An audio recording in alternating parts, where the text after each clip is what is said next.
braćo i sestre. Svetkovina Blažne Djevice Marije, Gospe od anđela, porcijunkula, kao što sam rekao u uvodu, mala crkvica u Asizu, posvećena upravo Gospi od anđela, iz koje je potekla jedna ogromna rijeka milosti, koja je, evo već blago rečeno, živahna već 800 godina otprilike.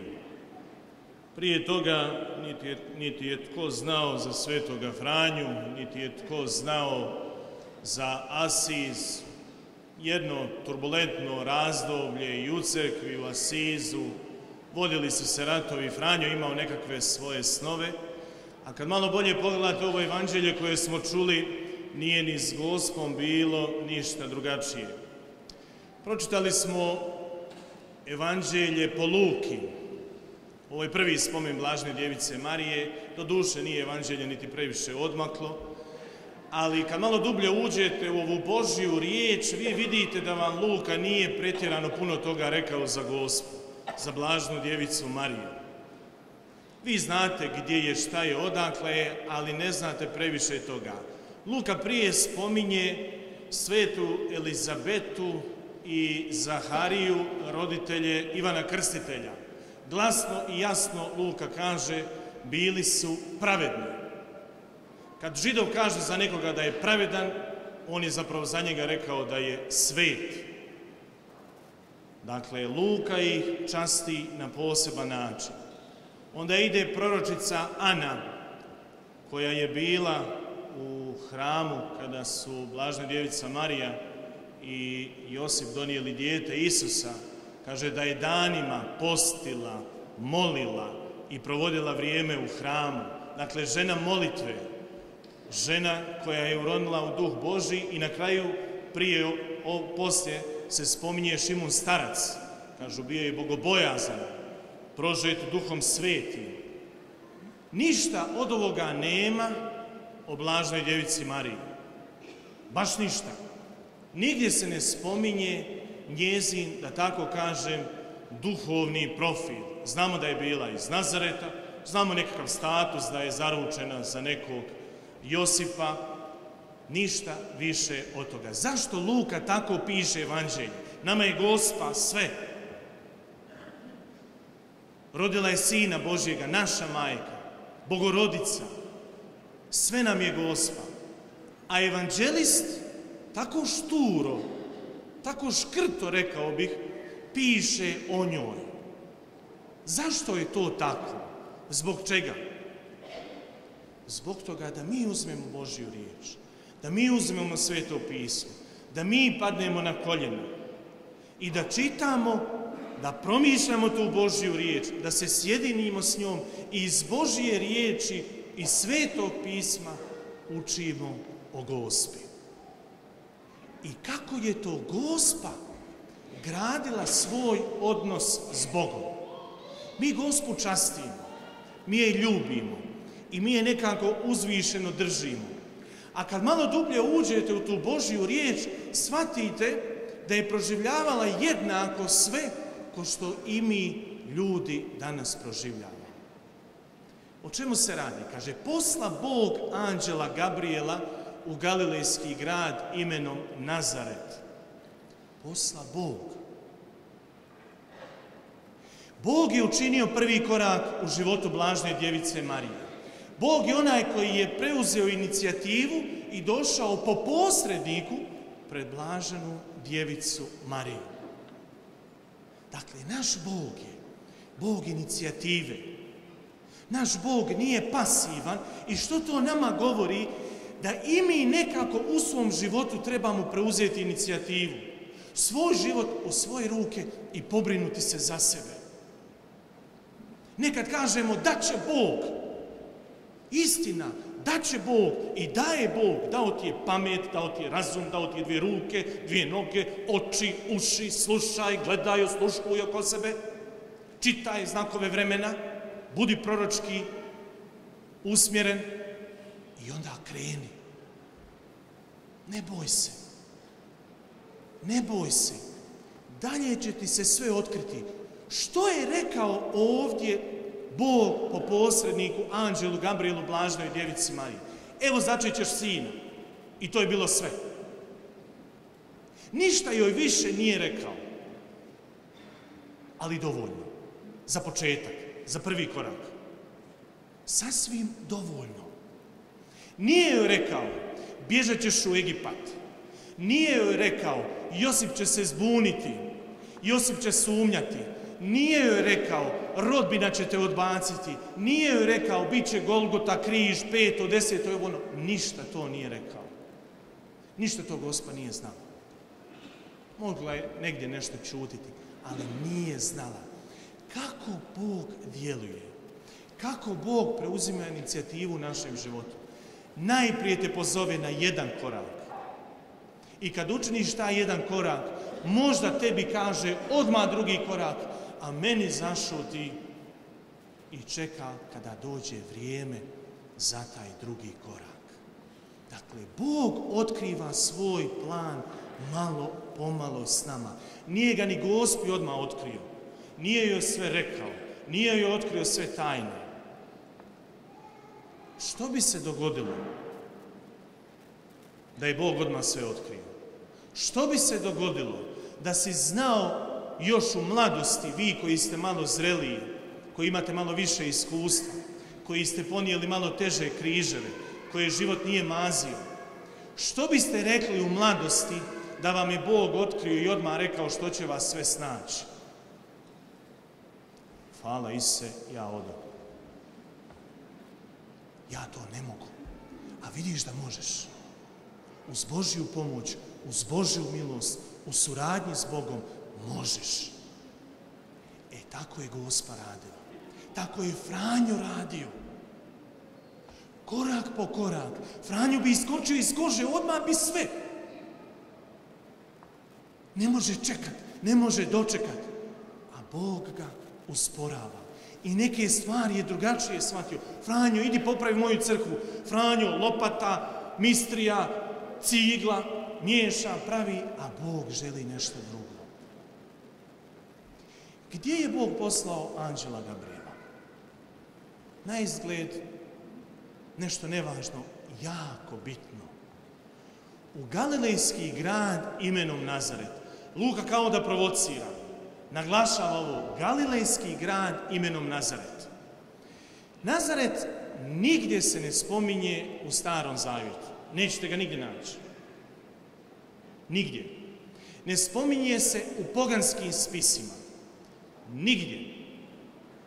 Jedno malo mjesto, grad ga naziva u to vrijeme, bibličari kažu, tako sam ih ja bar slušao, 150-200 stanovnika, zapravo selo. Zapravo selo. Ekonomski, politički, socijalno, religiozno, kako god hoćete, nevažno mjesto. Galilejsko mjesto. Zašto Luka naglašava u galilejski grad imenom Nazaret? Dakle, sjeverni dio svete zemlje je Galileja, južni dio svete zemlje Judeja. Judejci, ponosni, uznositi. Mi smo pravi Božji odabranici, sinovi Božji, kćeri Božje, tu je sveti grad Jeruzalem, u svetom gradu Jeruzalem se nalazi hram, a samo je u hramu stvarna Božja prisutnost. Mi smo ni pravi, čak što više nosimo ime jednog od patrijarha, a to je Juda. A znate što znači Galileja? Doslovno prevedeno, područje nežidova. Ovi dole s juga, Judejci, pravovjerni, oni su okretali glavu kad bi ove gore vidjeli. Zašto i zbog čega? To je bio sjeverni dio svete zemlje koji je jako puno trpio, gdje su barbarske vojske, tuđinske vojske probijale, porobljavale, međusobno se ljudi vjenčavali, muka svašta natjerala. I ovi su ih uvijek optuživali da su izdavali vjeru svojih otaca. A vazda tuđa čizma skoro nad njima bila. A mi jako dobro znamo što to znači. Lako je upirat prstom i reći, ali kad si pod tuđom čizmom, kada te stisnu muke, ne ide to baš tek tako. I upravo tu, gdje se čovjek najmanje nada, kada se najmanje nada, Bog započinje povijest spasenja. Upravo tu i tamo gdje najmanje očekuješ, možda Bog započinje najveće djelo. Najveće djelo u tvome životu, kada se najmanje nadaš. Upravo u Asizu, u neznatnom gradu koji u to vrijeme bio u ratu s Peruđom. Od jednoga, pa rekao bih, zanesenjaka, da ovako kažem, Franje Bernardonea, čovjeka kojemu je bila samo u glavi zabava, čovjeka kojemu je u glavi bio samo novac, upravo preko njega, koji je bio poznat kao sin Petra Bernardonea, jednoga jako bogatoga čovjeka, Bog započinje veliko djelo. A kako bismo mi to danas rekli, znam ti ja, čaču i matero, išći si ti kuća. Ne može Bog preko tebe ništa učiniti. Vidite sličnost Nazareta, vidite sličnost Asiza. Zato ne zanemarimo male stvari. Tamo gdje najmanje očekuješ, Bog te tu može iznenaditi i zaskočiti u sitnicama. I tu Bog upravo može započeti jedno veliko djelo, ko što je započeo preko blažene djevice Marije, ko što je započeo preko svetoga Franje. I kaže, zdravo Marijo, milosti puna, Gospa se smete. Kaže, ona se smela. Kako se Gospa smela? Zar je moguće da se Gospa smela? Gospa koju mi tako častimo i ljubimo i doživljavamo da je sve tako lako išlo. Ona se zbunila, smela se. Dokaz više da Bog započinje nešto jako veliko u njezinom životu. Nešto prekrasno. I čovjek se uvijek i zauvijek, i to je dobar dokaz da je Bog na djelu, smete pred Božjim tajstvom. Staneš i diviš se, osjetiš jedno strahopoštovanje. I Gospa je stala i divila se i pitala se vjerovatno, zar ja? Neznatna službenica Božja, samu je sebe tako nazvala. Zar mene Bog bira? Tako isto i Franjo. Franjo nije želio red. Franjo nije želio franjevačku obitelj. Franjo nije želio samostane. Franjo nije želio ništa. Samo da se povuče u tišini, posti, moli i da bude u jednim takvim okolnostima što bliže Bogu. A Bog kaže, Franjo, idi popravi moju crkvu. Kad te Bog pozove, polako. Dopusti sebi da se smeteš. Dopusti sebi da se počneš diviti. Dopusti sebi da budeš pod navodnike slab pred Božjim tajstvom, pred Božjim djelom, pred Božjom osobom, kada ti Bog progovori. I ne mora to biti u molitvi. Ne mora to biti u dubokim nekakvim kontemplacijama, na duhovnim vježbama, u nekakvoj samoći. Posla Bog anđela Gabriela u galilejski grad imenom Nazaret, uđe u njezinu kuću i reče, zdravo Marijo, milosti puna. Dakle, Bog progovara Gospi po posredniku. Osluškuj ljude oko sebe. Osluškuj tamo ove gdje se nalaziš. Možda ti baš tu Bog progovara. Možda baš tu u tvojoj svakodnevici. Možda baš na poslu ti progovori Bog. I pozovete na nešto veliko. Kaže Gospa, kako će to biti? Kako se samo Gospa drznula postavi pitanje? A Gospa bi valjda sve trebala znati. Ona je na poseban način izabrana. Valjda je njoj sve jasno. Nikom nije sve jasno. Nitko ne zna sve. To što si postavio pitanje, to što sam postavio pitanje, ne umanjuje moju vjeru. Dapače, to je znak vjere i zrelosti. Tko postavlja pitanje? Samo onaj kome je stalo. Samo onaj koji već nešto negdje zna. Koji već nešto negdje zna i želi još više produbiti svoju vjeru. Zato postavi pitanje Bogu, ko što je postavljala Gospa, ko što je postavljao Franjo, ko što je Franjo tražio odgovore. Da Franjo nije tražio odgovore, ne bi nikad shvatio da Bog od njega traži franjevački red i franjevačku obitelj. I kako Gospa postavlja pitanje? Ovo je fascinantno. Fascinantno. Jednom sam slušao jednog bibličara kako tumači, kako Gospa postavlja pitanje. To mi je otvorilo svjetove. I zato želim to ovdje podijeliti s vama. Kako će to biti? I onda neki koji nešto u kršćanskim tim pravcima neštuju Gospu, oni kažu to je manjak vjere. Ovo je snažna i duboka vjera. Zaharija pita, po čemu ću ja to znati?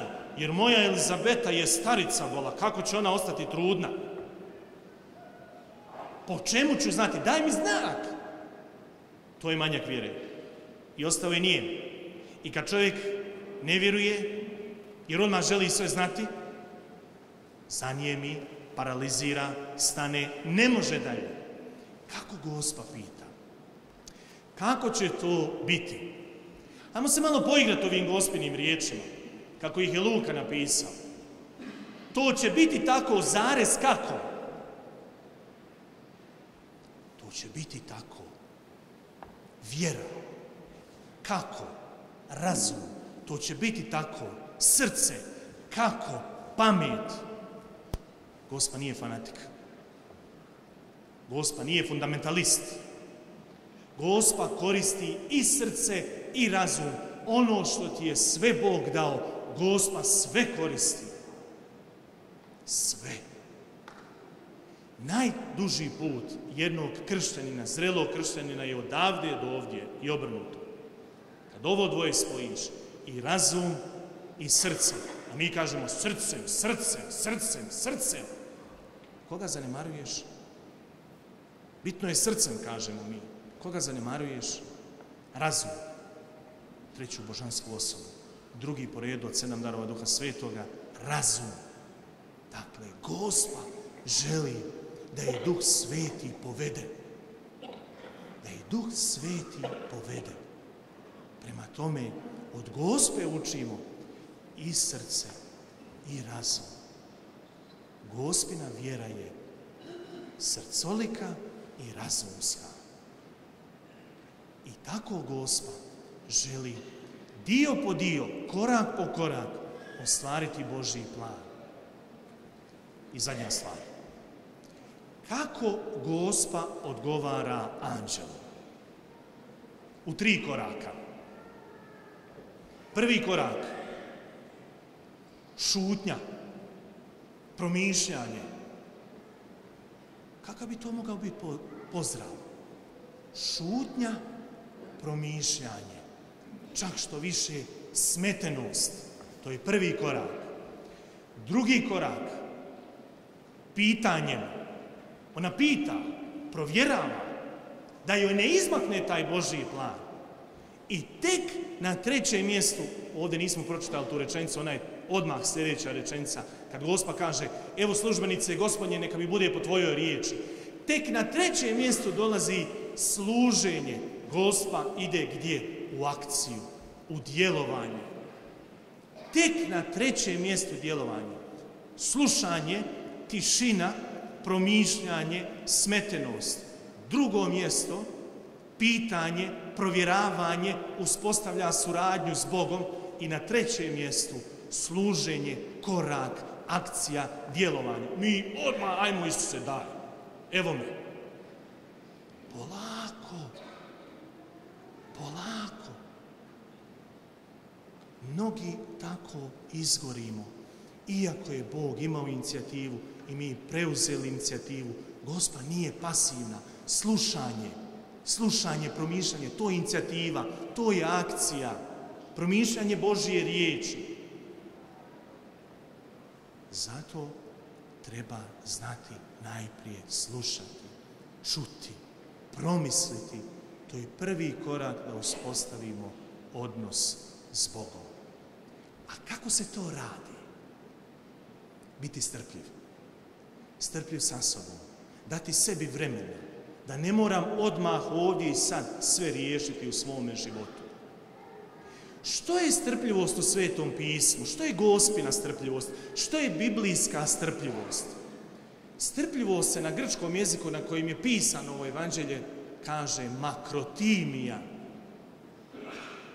Doslovno prevedeno na hrvatski jezik znači velikodušnost. Velika duša. Duša koja je otvorena. Duša koja je spremna slušati, prihvaćati, usvajati. Uskogrudni ljudi su uski. Ne mogu prihvatiti, ne mogu slušati i pucaju. Franjo je bio jako široke duše, velikodušan. Ne samo u darivanju, nego u prihvaćanju Božje riječi. Isto tako i Gospa. Imamo Gospu, imamo Franju, od koga možemo itekako učiti. Amen.